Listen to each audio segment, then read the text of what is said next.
একজন শ্রমিক 2 মিনিটে 15টা বাক্স, তাহলে 1 মিনিটে কতগুলো বাক্স করবে? সে 15/2 খানা। অন্যজন শ্রমিক 3 মিনিটে 15টা বাক্স, তাহলে সে 1 মিনিটে কতগুলো বাক্স করবে? 15/3 খানা।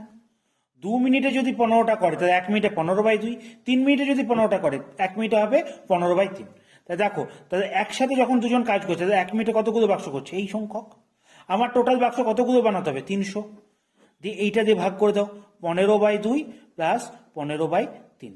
ওকে, 3 আর 2 এর লসাগু কত বলো? 3 আর 2 এর লসাগু কত? 6। 2 3, 3 15 45, 3 2 15 দুগুণে 30। আচ্ছা, তাহলে 300 গুণ 6, 6টা উপরে উঠে যাবে, 45 আর 30 যোগ করলে হয় 75, 75 দিয়ে 300কে কাটো 4, 4 ইন্টু 6 হবে 24। 24 হচ্ছে আমার উত্তর, মানে 24 মিনিটে প্যাক করার